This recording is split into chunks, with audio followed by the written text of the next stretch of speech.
അടുത്തതായി pedigree analysis. Pedigree analysis. So pedigree അനാലിസിസിന് മുമ്പായിട്ട് അതെന്താണ് എന്ന് മനസ്സിലാവണം. സോ നമ്മുടെ മെൻ്റലിൻ്റെ ഒരുപാട് ഇൻഹെറിറ്റൻസ് പാറ്റേണിനെ കുറിച്ചൊക്കെ നമ്മൾ പഠിച്ചാണ്, എങ്ങനെയാണ് ഇൻഹെറിറ്റൻസ് നടക്കുന്നത്. സോ ഇതുപോലെ നമ്മുടെ ഇൻഹെറിറ്റൻസ് പാറ്റേൺ, ഓരോ ക്യാരക്ടർ അല്ലെങ്കിൽ ട്രെയ്റ്റിനെ സംബന്ധിച്ചുള്ള ഇൻഹെറിറ്റൻസ് പാറ്റേണുകൾ അനലൈസ് ചെയ്യാൻ തുടങ്ങി. നമ്മുടെ മെൻ്റലിൻ്റെ വർക്ക് റീഡിസ്കവറി ചെയ്തിരുന്നല്ലോ. സോ മെൻ്റലിൻ്റെ വർക്കുകളെല്ലാം, ജെനറ്റിക്സിലുള്ള വർക്കുകളെല്ലാം റീഡിസ്കവറി ചെയ്തപ്പോൾ തന്നെ ഈ പറഞ്ഞ ഇൻഹെറിറ്റൻസ് പാറ്റേൺ, ഓരോ ട്രെയ്റ്റുകളുടെയും ഇൻഹെറിറ്റൻസ് പാറ്റേൺ എങ്ങനെയാണെന്നുള്ള പ്രാക്ടീസ് ചെയ്യാനും അത് അനലൈസ് ചെയ്യാനും തുടങ്ങിയിരുന്നു. അത് ഹ്യൂമൻ ബീയിങ്സിൽ എങ്ങനെയാണ്. സോ മെൻ്റൽ ചെയ്തത് മുഴുവൻ പീ പ്ലാന്റിലാണെന്നുണ്ടെങ്കിൽ ഇതുപോലെ ഹ്യൂമൻ ബീയിങ്സിൽ എങ്ങനെയാണ് ഈ ഇൻഹെറിറ്റൻസ് പാറ്റേൺ വർക്ക് ചെയ്യണത്, അല്ലെങ്കിൽ ഇൻഹെറിറ്റൻസ് പാറ്റേൺ ഓഫ് പെർട്ടിക്കുലർ ട്രെയ്റ്റുകൾ എങ്ങനെയാണ് വർക്ക് ചെയ്യണമെന്ന് മെൻ്റലിൻ്റെ വർക്ക് റീഡിസ്കവർ ചെയ്യപ്പോൾ തൊട്ട് അനലൈസ് ചെയ്യാൻ തുടങ്ങി. സോ അതിൻ്റെ ഭാഗമായിട്ട് നമ്മൾ കൊണ്ടുവന്നതാണ് Pedigree analysis. So pedigree analysis എന്ന് പറഞ്ഞാൽ നമ്മുടെ ഒരു ഇൻഡിവിജ്വലിൻ്റെ ആൻസെസ്ട്രൽ ഹിസ്റ്ററി, ആ ഇൻഡിവിജ്വലിൻ്റെ ആൻസെസ്റ്റർ എങ്ങനെയായിരുന്നു, ഏത് ഹിസ്റ്ററിയിലൂടെയാണ് ആ ഇൻഡിവിജ്വലിന് ഓരോ ക്യാരക്ടേഴ്സും ട്രെയ്റ്റുകളും കിട്ടിയത്. സോ ഒരു ആൻസെസ്ട്രൽ ഹിസ്റ്ററി, ഒരു ഇൻഡിവിജ്വലിൻ്റെ ആൻസെസ്ട്രൽ ഹിസ്റ്ററിനെ കുറിച്ച് പറയുന്ന പേരാണ് പെഡിഗ്രി. എന്താണോ ഒരു ഇൻഡിവിജ്വലിന് ആൻസെസ്ട്രൽ ഹിസ്റ്ററി ഉള്ളത് അതിനെ വിളിക്കുന്ന പേരാണ് പെഡിഗ്രി. അങ്ങനത്തെ അനാലിസിസിനെ വിളിക്കുന്ന പേരാണ് പെഡിഗ്രി അനാലിസിസ്. സോ ഒരു ഇൻഡിവിജ്വലിൻ്റെ ആൻസെസ്റ്റർ അല്ലെങ്കിൽ അതിൻ്റെ ഹിസ്റ്ററി, ഓരോ ട്രെയ്റ്റിനെ കുറിച്ചുള്ള ആൻസെസ്റ്റർ ഹിസ്റ്ററിനെ കുറിച്ചുള്ള ആ ഇതിനെ വിളിക്കുന്ന പേരാണ് പെഡിഗ്രി. അതിനെക്കുറിച്ചുള്ള സ്റ്റഡിയാണ് പെഡിഗ്രി അനാലിസിസ്. സോ ഒരു ഇൻഫർമേഷൻ, ഒരു ഫാമിലിയുടെ ഹിസ്റ്ററിയിൽ ഒരു പെർട്ടിക്കുലർ ട്രെയ്റ്റ് എങ്ങനെയാണ് വന്നുപെട്ടത്. നമ്മളൊരു ഫാമിലി എടുത്ത് നോക്കിക്കഴിഞ്ഞാൽ അതിൻ്റെ ആൻസെസ്റ്റേഴ്സ് എടുത്ത് നോക്കിക്കഴിഞ്ഞാൽ നോക്കാം തൊട്ട് ഇപ്പം നമ്മുടെ കുട്ടികൾ, അവരുടെ പാരൻസ്, അവരുടെ ഗ്രാൻഡ് പാരൻസ്, അങ്ങനെ നോക്കിക്കഴിഞ്ഞാൽ അതൊരു ഫാമിലിയുടെ ഹിസ്റ്ററിയാണ്. എങ്ങനെയാണ് ആ ഒരു ഫാമിലിയിൽ ഒരു പെർട്ടിക്കുലർ ട്രെയ്റ്റ് വരുന്നത്. സോ ഇതുപോലെ ഒരു ഫാമിലി ഹിസ്റ്ററി എടുത്ത് നോക്കിക്കഴിഞ്ഞാൽ അവിടെ നമുക്ക് ഓരോ ട്രെയ്റ്റ് വന്നതിനുള്ള ഇൻഫർമേഷൻ കിട്ടും. ഒരു പെർട്ടിക്കുലർ ട്രെയ്റ്റ് വരാനായിട്ട് ആ ഫാമിലിയുടെ ഹിസ്റ്ററി എടുത്ത് നോക്കിക്കഴിഞ്ഞാൽ നമുക്ക് ആ information about the family history നമുക്ക് ഒരു പെർട്ടിക്കുലർ ട്രെയ്റ്റ് എടുത്ത് നോക്കിക്കഴിഞ്ഞാൽ കിട്ടും. എങ്ങനെയാണ് ആ ഒരു ട്രെയ്റ്റ് ഇവർ ആൻസെസ്ട്രിയിൽ നിന്ന് ഇൻഹെറിറ്റഡ് ആയിട്ട് വന്നത്. സോ ആ ഡാറ്റാസ് ഒരു ഫാമിലിയിൽ നിന്ന് നമ്മൾ കളക്ട് ചെയ്യുന്നു. സോ ആ കുട്ടി അല്ലെങ്കിൽ കുട്ടിയുടെ പാരൻറ്റ്, ഗ്രാൻഡ് പാരൻസ് അങ്ങനെ നോക്കിയിട്ട് ആ ഒരു പെർട്ടിക്കുലർ ട്രെയ്റ്റ് എങ്ങനെയാണ് വന്നതെന്നുള്ള ഇൻഫർമേഷൻസൊക്കെ കളക്ട് ചെയ്യണം. ആദ്യം ഇൻഫർമേഷൻസ് കളക്ട് ചെയ്യണം. അതിനുശേഷം ഈ പറഞ്ഞ ഓരോ ട്രെയ്റ്റുകളുടെയും എക്സ്പ്രഷൻ എല്ലാം കൂടി കൂട്ടിച്ചേർത്ത് ഒരു ഫാമിലി ട്രീ ആയിട്ട് മാറ്റുന്നു. സോ ഒരു ഫാമിലി ട്രീയിൽ നോക്കിക്കഴിഞ്ഞാൽ ആ ഫാമിലി ട്രീയിൽ ഏതൊക്കെ കണക്ഷൻസാണ് ആ ഒരു ഇൻഡിവിജ്വലിന് ഉള്ളത് എന്ന് മനസ്സിലാവും. അതുപോലെ ഓരോ ട്രെയ്റ്റുകൾക്കും എങ്ങനെയാണ് ഈ ആൻസെസ്ട്രിയിൽ നിന്ന് ഈ പറഞ്ഞ ഫാമിലിയിൽ മുഴുവൻ അത് സ്പ്രെഡായി വന്നത്. സോ ഇങ്ങനത്തെ സ്റ്റഡീനെ കുറിച്ച് പറയുന്ന ഇതാണ് പെഡിഗ്രി അനാലിസിസ്. സോ അതിൻ്റെ ഒരു ഇതെന്തിനു വേണ്ടിയിട്ടാണ് ഈ പെഡിഗ്രി അനാലിസിസ് ചെയ്യുന്നതെന്ന് ചോദിച്ചു കഴിഞ്ഞാൽ ടു സ്റ്റഡി ഹ്യൂമൻ ജെനറ്റിക്സ്. നമ്മൾ ഹ്യൂമൻ ബീയിങ്സിൽ അത് കൊണ്ടുവന്നതാണ് നമ്മൾ പറയുന്ന pedigree analysis. So human genetics, ഹ്യൂമൻസിൻ്റെ ഇൻഹെറിറ്റൻസ് പാറ്റേൺ എങ്ങനെയാണ് എന്നതിൻ്റെ ഇതിന് വേണ്ടിയിട്ടാണ് pedigree analysis. So pedigree analysis എന്തിനു വേണ്ടിയിട്ടാണ്? ടു സ്റ്റഡി ഹ്യൂമൻ ജെനറ്റിക്സിനെ കുറിച്ച് അറിയാൻ വേണ്ടിയിട്ടാണ് പെഡിഗ്രി അനാലിസിസ്. നമ്മൾ പറഞ്ഞു ഒരു ഇൻഡിവിജ്വലിൻ്റെ ആൻസെസ്റ്റർ ഹിസ്റ്ററി എന്താണോ അതിനെയാണ് നമ്മൾ പെഡിഗ്രി എന്ന് പറയുന്നത്. അങ്ങനത്തെ അനാലിസിസ് ആണ് നമ്മൾ പറയുന്ന പെഡിഗ്രി അനാലിസിസ്.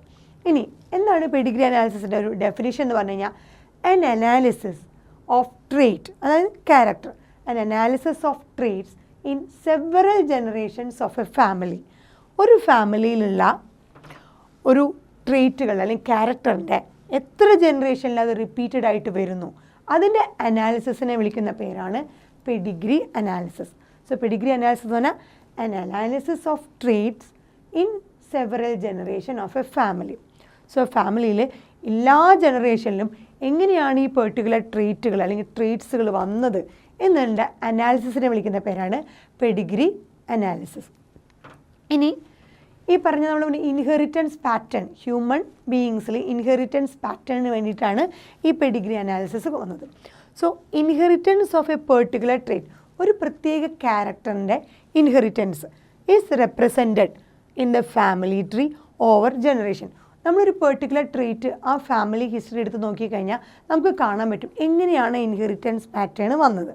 സോ മുത്തച്ഛനിൽ നിന്ന് അച്ഛനമ്മയിലേക്ക് അതുപോലെ കുട്ടിയിലേക്ക് ഏത് പാറ്റേണിലാണ് ഈ particular trait generations to generation pass over ചെയ്തെന്ന് മനസ്സിലാവും. അതാണ് inheritance of a particular treat. ഒരു പെർട്ടിക്കുലർ ക്യാരക്ടർ അഥവാ ട്രീറ്റിൻ്റെ ഇൻഹെറിറ്റൻസിനെ റെപ്രസെൻ്റ് ചെയ്യണത് നമ്മുടെ ഫാമിലി ട്രീയിലാണ്. അത് ഫാമിലി ട്രീയിൽ നമ്മൾ ഓൾറെഡി പറഞ്ഞു ജനറേഷൻസ് ടു ജനറേഷൻസ് ആയിട്ട് അത് നമുക്കതിനെ കാണാൻ പറ്റും. ഒരു ഫാമിലി ട്രീ തന്നെ അതിൻ്റെ ആ ഇൻഡിവിജ്വൽ തൊട്ട് അതിൻ്റെ തൊട്ടുള്ള ആൻസസ്റ്റേഴ്സിനെ മുഴുവൻ നമുക്ക് കാണാൻ പറ്റും. സോ ഒരു ഫാമിലി ട്രീ എടുത്തു കഴിഞ്ഞാൽ ഈ പെർട്ടിക്കുലർ ട്രീറ്റ് നമുക്ക് റെപ്രസെൻ്റ് ചെയ്തത് കറക്റ്റായിട്ട് മനസ്സിലാവാൻ പറ്റും. ഇനി അടുത്തത് inheritance pattern of trait in human beings cannot be studied by cross. നമ്മുടെ മെൻ്റൽ ഈ പറഞ്ഞ ഇൻഹെറിറ്റൻസ് പാറ്റേൺ സ്റ്റഡി ചെയ്ത് പീ പ്ലാന്റിലാണ്. പീ പ്ലാന്റിൻ്റെ കോൺട്രാസ്റ്റിംഗ് ഫീച്ചേഴ്സ് വെച്ചിട്ടാണ് 7 കോൺട്രാസ്റ്റിംഗ് ക്യാരക്ടേഴ്സ് അല്ലെങ്കിൽ ട്രീറ്റ് വെച്ചിട്ടാണ് സ്റ്റഡി ചെയ്തത്.